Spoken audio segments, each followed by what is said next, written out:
Takes the hair right off.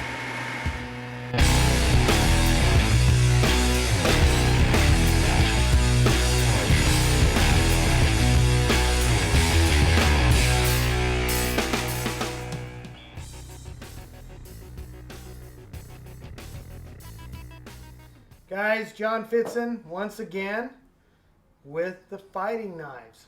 And we're going to show you, well, I'm going to show you, and I have a friend that's going to show you some of the stuff that he's involved with in the swords. But first, what we're going to go to, there's actually the tanto, the dagger, the bowie, and the swords and tomahawk. And we're going to go into each one and talk to you about it, tell you what goes on with them, and how to use them. So we're first going to go in with the tanto, and this is a traditional tanto. Okay, tanto. You know, a lot of people like this fighting knives. What makes a fighting knife to you is what feels comfortable, what you're comfortable with. The tanto's not a big thing to me. I do make a bowie tanto that really kicks butt, and I'll show you some of the things with it. But this is traditional. Okay, you notice the traditional tantos, really, they don't have that abrupt edge. It's their way, when they fight with it, everything is a slashing motion, and it rolls on that edge. They have a very small guard here, which I'm not a big fan of, but this would be a good fighting knife. The length, any knife underneath 9 inches really isn't that good of a fighter. You want to have that length. And the penetration. This would go almost all the way through a guy right here. It has good length to it, good point to it. It does not have a back cut. I'd rather have a back cut. That's where the back would be sharpened. You'll see this one right here is more of a modern type tanto. And remember, I showed you the abrupt edges right there and right there. And this is a CRKT,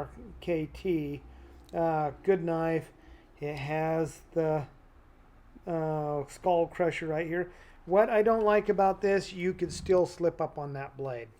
And I've stabbed things that, you know, like a side of beef one time, and I hit the bone, and I slid up on a blade one time, and that's not cool. So you got to remember, when you're in the thick of things and you're slashing and cutting and stabbing, and you don't have that tight of a grip, you could go right up on there, take your fingers right out, you're done.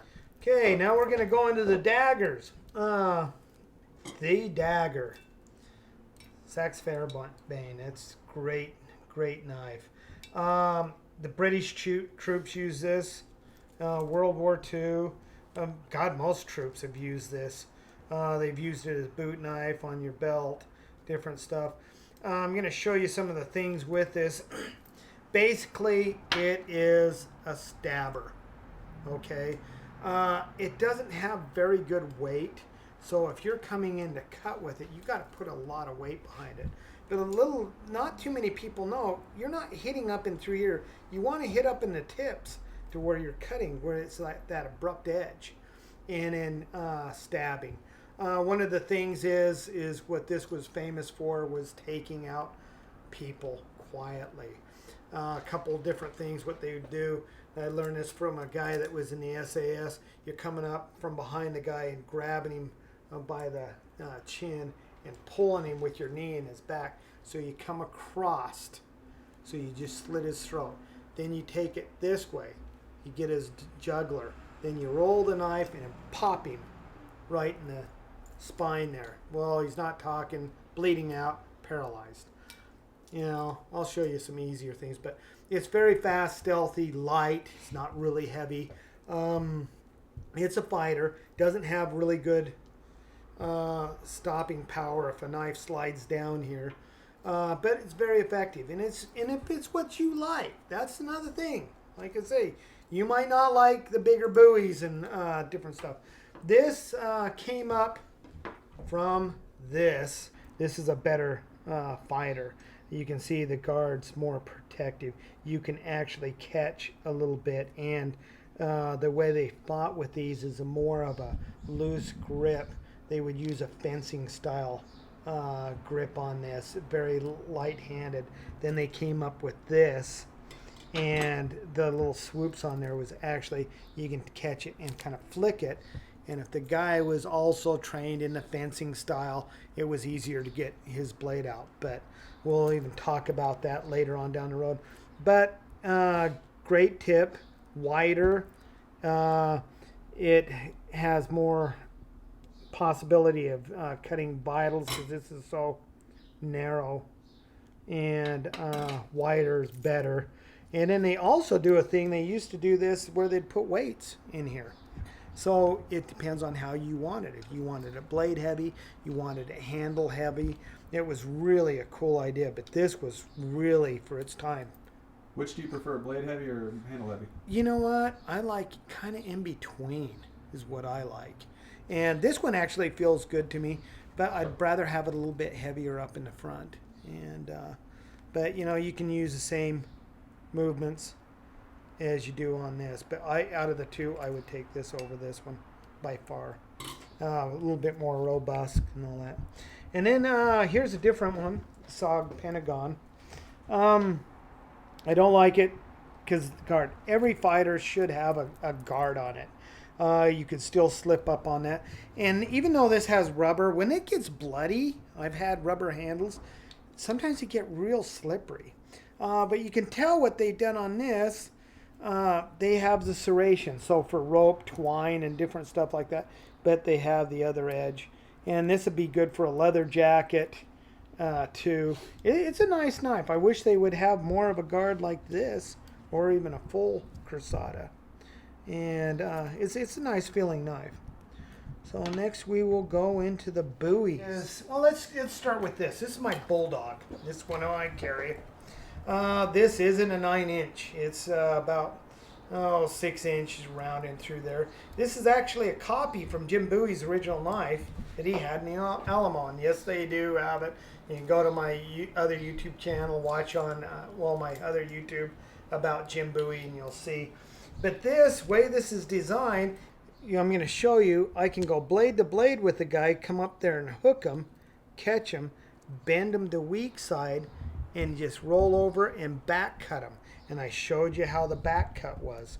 It's really deadly. The way they used to fight with these in the 1800s is they'd hold them upside down, use this back spine to block and catch, use that as their main cutting edge. And then they had the nice swoop. But now what we do is called a back cut. We just roll our hand. So if someone's coming in, I just roll and hit. Just all I have to do is just pop them. It will cut you open in a heartbeat. And then we have the nice stabbing thing. But this is, it's a good fighter. It has things. A lot of guys are carrying folders. You got the advantage with this. But I'm going to show you the real wild one. This is my own personal fighter. This one right here is 11 inches, A2, cryoed. It goes right down to a feather edge. So like a samurai sword, you see there's no relief edge on there. It goes right straight down. The tip is very, very pointy sharp. And the back cut. All my back cuts are not razor sharp. They don't have to be. The other thing on this is actually a shot loaded handle. It has shot loaded. 6 shot I think it is back here. So when I do the back cut and I roll it, that weight brings it and it hits really fast. And I have the Cruzadas, I can catch a blade. So, and once again, like I said, they used to hold these upside down and use that as blocking. That is their main cut. I'm going to show you something on this.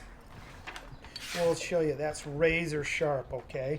And you can see how I did the tip. It still doesn't, because it's rounded, but that abrupt edge, boy, just cuts like nothing else. It was also the French Foreign Legion did a 6-layer bulletproof vest. See which one would penetrate better, a Bowie or a dagger. The Bowie actually won. And it was a stronger tip. It's just the way that's ground. It's not as fine up through there. It's thicker. It just cuts, and that's just pointy sharp. Really great. And I'm going to show you another thing, is I'm going to put this right here on my hand. I'm going to press really hard. It doesn't cut. But if I turn this over here and I start pressing, ow, shit, man. I'm just barely pressing, and you'll see that will pop me. It'll almost start, you can see where it's almost starting to thing. You can see where I did another kind of like that, but this will open me up in a heartbeat. I cannot press very hard, but that way, and you see how sharp it is, I'm pressing hard, it doesn't cut.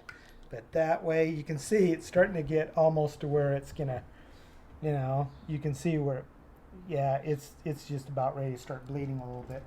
So this thing right here is so deadly. The length on it, the speed on it, it's fast. It feels good in my hand. I can hold it either way. If I hold it backwards, I know where I'm at because of that turn.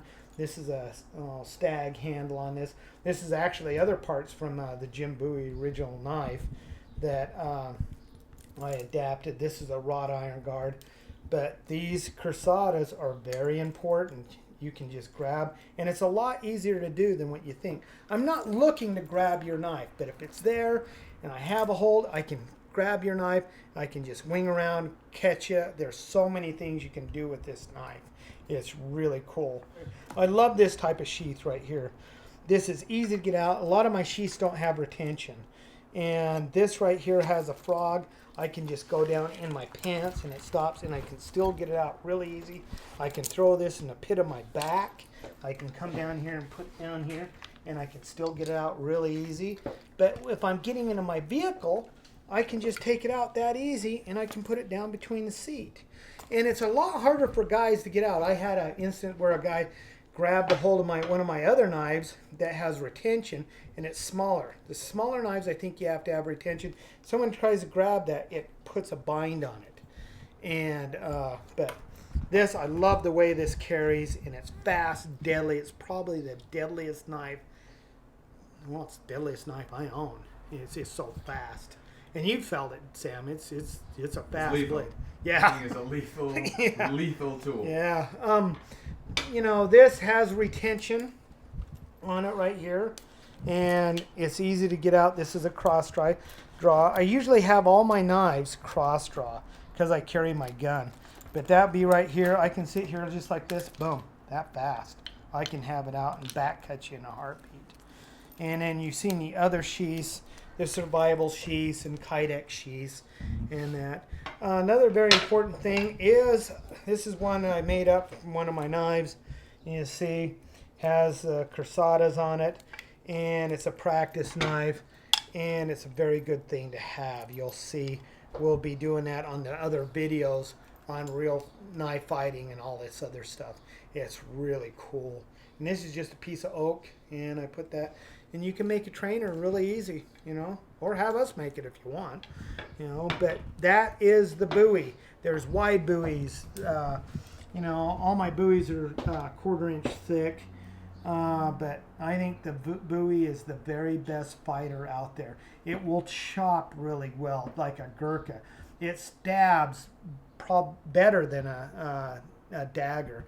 The back cut on it. So if you're going into that berserker mode and you're just going back and forth and just doing whatever, man, it really moves fast. And you can take a man's arm off in one swipe with this damn thing. This will do it. We take a pig's leg, and the way this is balanced out and everything, and you know, it'll take it off in a heartbeat. It's wild. And believe it or not, this will almost do it. But the problem is it's just not long enough. And you can see the difference in the blades. This thing still, if I put right here and start pressing and everything, you'll see that will start opening me. You'll see how it really, it's just the abrupt edge where I can take this, and this is razor sharp. It doesn't do that. But you can see how it starts making. But two different types of tips. This is more of a robust tip. But buoys, hey, it's our heritage.